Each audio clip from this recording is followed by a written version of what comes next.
सुप्रभात। अनन्य श्रद्धा भक्ति, यह हमारी आज की आध्यात्मिक चर्चा का विषय है। अनन्य श्रद्धा भक्ति। अनन्य चेता सततम यो माम स्मृति नित्यस्य तस्याहं सुलभ पार्थ नित्य युक्तस्य योगिनी। श्रीमद् भगवत गीता के भाव से स्पष्ट है कि भक्त को अपने आराध्य इष्ट का नित्य निरंतर श्रद्धाभाव से स्मरण करना चाहिए। भक्त के सतत सुमिरन का अद्भुत प्रभाव होता है। वह अपने जीवन में शुभ परिवर्तन का एहसास कर सकता है, क्योंकि हमारी प्रसन्नता हमारे अंतःकरण में निहित होती है। जो हमारे अंतःकरण में दीप्यमान ज्योति का प्रकाशन हो जाता है, तो बाह्य शक्तियों का प्रभाव हमें किसी प्रकार से हानि नहीं पहुंचा सकता। श्रद्धा भक्ति और विश्वास के साथ पूर्ण समर्पण के महानायक भरत के जीवन का हमें अनुकरण करना चाहिए। श्री रामचरितमानस के अयोध्या कांड में भरत का श्री राम के प्रति अनन्य प्रेम एवं श्रद्धा भक्ति की पराकाष्ठा को दर्शाया गया है। यदि कोई भी जीव अपने इष्ट या आराध्य को आत्मीय भाव से स्मरण चिंतन करता है, तो ऐसे भक्त की याद भगवान स्वयं ही करते हैं। अनन्य भक्त ना तो कुछ अपेक्षा करते हैं, ना ही भगवत स्मरण से विराम ही लेते हैं। वे नित्य निरंतर निष्काम भाव से सुमिरन करते रहते हैं।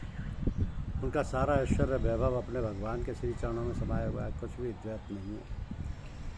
दिव्य प्रेम को प्राप्त हुए भगवत भक्त अपने भगवान के दर्शनों की भी परवाह नहीं करते, बल्कि भगवान ही उन भक्तों के प्रेम में तल्लीन देते हैं। तो भक्त वही हैं जो न केवल अपने आराध्य को ईश्वर माने, बल्कि स्वयं भी ईश्वरीय गुणों से परिपूर्ण हो। उन्हें पूर्ण रूप से प्राप्ति हेतु स्वयं का परिपूर्ण या पूर्ण रूपेण समर्पण करना है। समर्पण जितना अधिक बढ़ता है, उसकी प्राप्ति भी उतनी ही तीव्र होती जाती है। भक्त तो अपने प्रेम व श्रद्धा भक्ति को समर्पित करता है। यह चाहत या प्रेम ही उसे सच्चा भक्त बनाती है। यही उसे अपने आराध्य से मिलने का एहसास दिलाती है। प्रेम बड़ी अलौकिक वस्तु है। वह द्वैत अद्वैत भेद अभेद सबसे निराला विलक्षण अलौकिक तत्व है।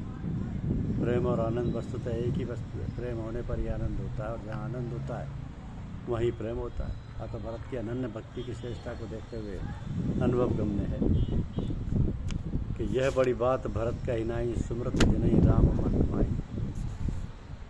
बारक राम जपत जग जेऊ होत तरन तारन देव।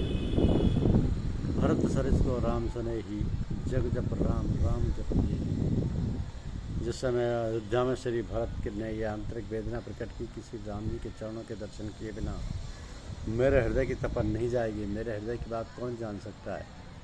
मैं कल प्रातः प्रभु श्री राम जी के पास चलूँगा, तो आप लोग यही आज्ञा और आशीर्वाद दीजिए कि श्री राम जी हमारी विनती स्वीकारते हुए अयोध्या लौटाएँ। सभी प्रसन्नचित्त होकर भरत की सराहना करते हुए कहने लगे, हे भरत, आपने शोक समुद्र में डूबते हुए सभी लोगों को सहारा दे दिया है। आपका शरीर श्री राम की साक्षात मूर्ति है। श्री राम जी आपको प्राणों से अधिक प्यारे हैं। चित्रकूट पहुँचने पर भरत देखते हैं कि मुनियों की मंडली में जानकी सहित श्री राम जी सुशोभित हो रहे हैं। कृपा निधान श्री राम को देखते ही पृथ्वी पर गिरकर दंडवत प्रणाम करने लगे। श्री राम ने भरत को सहर्ष हृदय से लगा लिया। भक्त और भगवान के अगम्य प्रेम को देखकर सभी मंत्रमुग्ध हो गए। भरत ने कहा, प्रभु, आपके वियोग से व्याकुल मुनि वशिष्ठ जी का साथ सब माताएं, नगरवासी, सेवक, सेनापति दर्शन के लिए आए। शील के धनी श्री राम जी गुरु के दर्शन प्राप्त कर दंडवत प्रणाम किया। शील के धनी श्री राम जी ने गुरु के दर्शन प्राप्त कर दंडवत प्रणाम किया।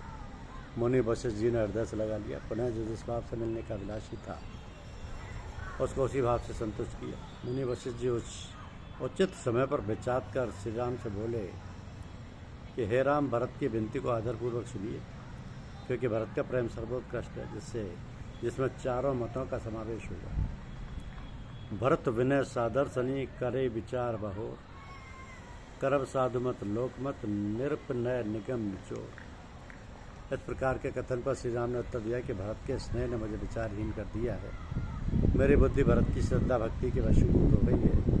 अतः मेरे विचार से भरत की ही रुचि सर्वोपरि एवं श्रेष्ठ होगी।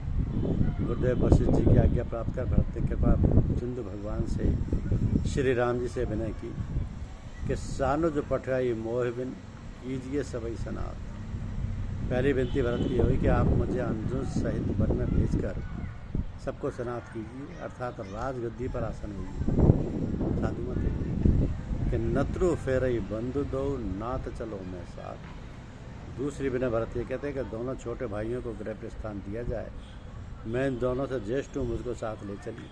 ये लोकमत है कि नत्रु जाही बन तीनों भाई, बहुरे सीय सहित रघुराई। तीसरी विनय भरत की यह है कि हम तीनों सेवक भरत, लक्ष्मण एवं शत्रुघ्न बन जाएं और श्री सीताराम जी अयोध्या की राजगद्दी पर सुशोभित हों। जय विधि प्रभु प्रसन्न मन होई, करला सागर कीजय सोई। भरत की चौथी विनय है कि जिसमें करुणा सिंधु श्री राम जी की प्रसन्नता हो वही करें। वह विनय निगम निचोड़ है, क्योंकि वेद मर्यादा यही है कि भगवान की जो इच्छा हो रही है, जब भगवान की जो इच्छा हो वही जीव का कर्तव्य है। भगवत आज्ञा के पालन में ही जीव का सब प्रकार से कल्याण है। सब प्रकार भरत के विनय में साधु मत, लोक मत, नृप नय निगम निचोड़ है, इन चारों का समावेश किया गया। तो अयोध्या वासियों ने भी विनयपूर्वक श्री राम जी से पुनः अयोध्या लौटने की प्रार्थना की। इस पर श्री राम जी ने यही कहा कि अगर भरत स्वयं कहे तो वे अयोध्या लौट सकते हैं। सबकी दृष्टि भरत की ओर देखने लगी। भरत ने अत्यंत शांत भाव से उत्तर दिया कि मेरा कर्तव्य आज्ञा देना नहीं, बल्कि आज्ञा पालन करने का है। प्रभु कर कृपा पावरी दीन, सादर भरत शीश धर ली। तो प्रभु श्री राम जी ने कृपा कर अपनी खड़ाऊ दे दिया और भरत ने उन्हें आदरपूर्वक सिर पर धारण कर लिया। भरत से अवलंब के प्राप्त होने पर परमानंद उन्हें ऐसी सुखानुभूति हुई मानो श्री सीताराम जी स्वयं उनके पास है। प्रभु के चरण कमलों की वंदना करके उनको उनकी आज्ञा को शिरोधार्य किया। तो अनन्य भाव से अतिशय श्रद्धा, भक्ति और प्रेम पूर्वक निरंतर भगवान का स्मरण रखते हुए तथा उनकी आज्ञा अनुसार कर्तव्य कर्मों का निस्वार्थ भाव से केवल भगवान के लिए ही आचरण करना, ये सब प्रकार से भगवान के अनन्य शरण में होना है। ऐसे सर्वगुणों से युक्त भरत की अनन्य भक्ति परिपूर्ण है। तो भरत चरित कर नेम, तुलसी जो सादर सुने, सिय राम पद प्रेम, अवश्य होई भव रस विरत। ये भरत जी की वो भक्ति का आलम है जो उन्होंने श्री राम जी के प्रति दिखाई। क्योंकि हमें कई ऐसे संत महात्मा मिलते हैं जो कहते हैं कि गृहस्थ जीवन में साधना नहीं की जा सकती, पर वास्तव में ऐसा है नहीं। दक्षिण भारत के महान संत कवि तिरुवल्लुवर अपनी पत्नी वासुकी के साथ भगवान की उपासना करते और जीवन यापन के लिए करघे पर कपड़ा बनाकर शेष समय वे धर्म तथा ईश्वर के महत्व को प्रदर्शित करने वाले पदों की रचना करने में लगाते थे। जब कोई साधु संत तथा अतिथि आता तो वे दोनों उसकी सेवा करते और उसे भोजन कराते। एक दिन एक सन्यासी संत कवि की ख्याति सुनकर उनके यहाँ आया। उनके पास एक महिला को बैठे देखकर उसने कहा कि स्त्री ईश्वर की उपासना में बाधक होती है, इससे बचना चाहिए। थोड़ी देर बाद उसने पूछा, गृहस्थ का जीवन श्रेष्ठ है या फिर सन्यासी का? कवि तिरुवल्लुवर ने उत्तर दिया, मैं गृहस्थ हूँ, मेरी पत्नी मेरे हर काम में सहयोग देती है। भक्ति ही नहीं, काव्य रचना में भी मुझे पत्नी से सहयोग मिलता है। अब सन्यासी के पास उसका कोई जवाब नहीं था। और 2 दिन उनके घर रहा।